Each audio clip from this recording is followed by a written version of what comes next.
Belly fat can pile on fast, but getting rid of it can take a lifetime.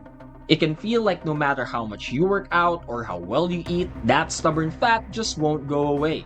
While there is no sure way to target belly fat directly, except for surgery, there is currently no proven method of being able to spot and reduce fat from the belly. There is an exercise, however, that many people don't use enough, yet powerfully effective when it comes to losing belly fat. Today, I'll share what that is and how you can start using it right away. First off, let's talk about why losing belly fat can be such a challenge in the first place. Back in 1997, Dr. Butchard shed some light on this issue. He found that some parts of the body are more resistant to fat loss than others. And this resistance is largely determined by genetics. While some people might find it easier to shed fat from areas other than their abdomen, for most genetics make abdominal fat loss the last priority. So before we get into the first exercise, there's something absolutely crucial you need to know. You have to switch your body to burning fat as your primary fuel source. Your body can run on two types of fuel, sugar and fat. The problem is many people mistakenly end up burning sugar, meaning their body is just running off the calories from their last meal and never really taps into their stored fat. We want your body to burn fat not just while you're sleeping, but also between your meals. And that is called insulin. If insulin levels are high, you'll only burn sugar. If insulin goes down, your body will start burning fat. You have to understand that the fat on your body is a survival mechanism. It's actually quite unnatural for your body to burn fat because it prefers to hold on to it, especially around your midsection. But with the right approach, you can get your body into fat burning mode. Now, there are three types of calories: carbohydrates, proteins, and fats. Out of these, carbohydrates are the only type that really affects insulin levels. Fat calories don't influence insulin significantly, but that doesn't mean you can just eat unlimited amounts of fat and expect to lose weight. To force your body to burn fat, you need to cut down on carbohydrates. When you do this, your body will have no choice but to use fat as fuel, and you'll start producing ketones, which are the byproducts of fat and provide a more available energy source. So to get your body into fat burning mode, you need to do two things. First, lower your carbohydrate intake. And second, this is even more important, reduce the number of meals you eat. Basically, eat less frequently. So if your genetics seem to be working against you in your quest for a leaner stomach, luckily there is a solution. As long as you maintain a calorie deficit, burning more calories than you consume each day, you will eventually lose fat from all over your body, including your belly. It might take a bit longer due to genetic predispositions, but with persistence, you'll get there. The truth is, the overwhelming majority of people just can't stick with traditional cardio long enough for fat loss to reach those stubborn areas. In fact, even in studies where people are assigned to cardio sessions, dropout rates average around 20%. It's not that these methods don't work, they do. I personally used running and HIIT regularly in the past to get down to very lean levels. I used to think that these intense cardio sessions were the key to burning off stubborn fat, but they were brutal. They required a lot of willpower, left me sore, drained my energy, and honestly, although I pushed through and eventually got the six-pack, it was mainly because I was burning a lot of calories. I just couldn't keep up with these grueling sessions, especially once summer ended, and eventually, I lost much of the progress I had made. Don't get me wrong, these forms of cardio definitely have their place. Some people can stick to them without issue, and I still do intense sessions once or twice a week for conditioning. But I no longer rely on them as my primary method for fat loss, and neither should you. So if you want to lose belly fat, and more importantly, keep it off once it's gone, you need a strategy you can stick with for life. So what is the solution? It's the easiest to maintain, it's lowest stress, lowest fatigue, and most versatile form of cardio: walking. Now, I know what you're thinking. Walking doesn't burn many calories, and there's no way I can walk my way to a six-pack.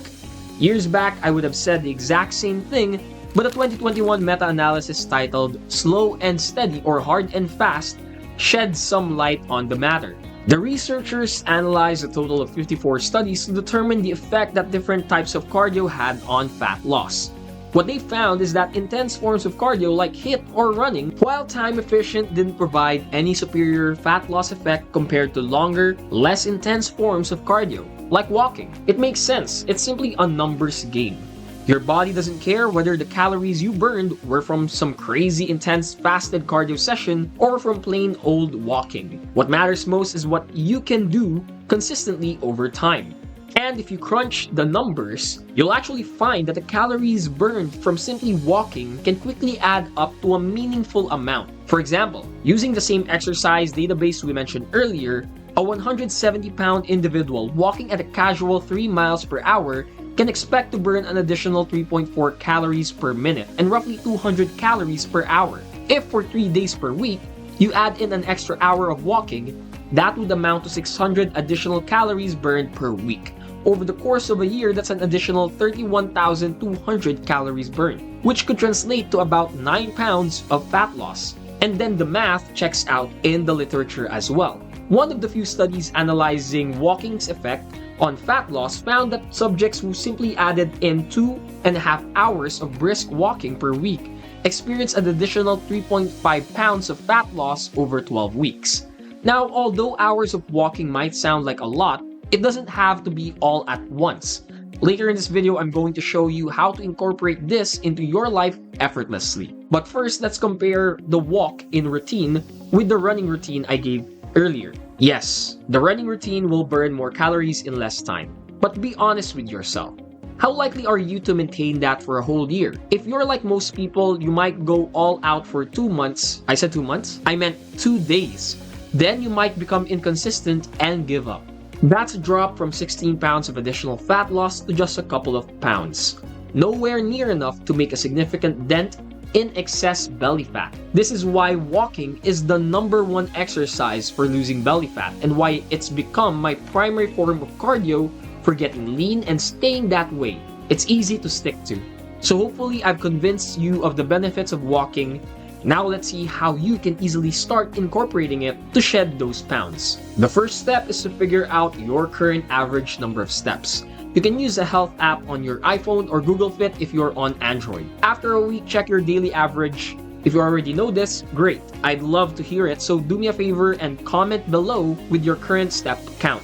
Share any tips that help you increase it or any obstacles that are holding you back. Some of you might be surprised by how few steps you're taking, but that's actually a good thing. It means you have a big opportunity to improve. For most people though, I wouldn't recommend jumping straight to 10,000 steps a day.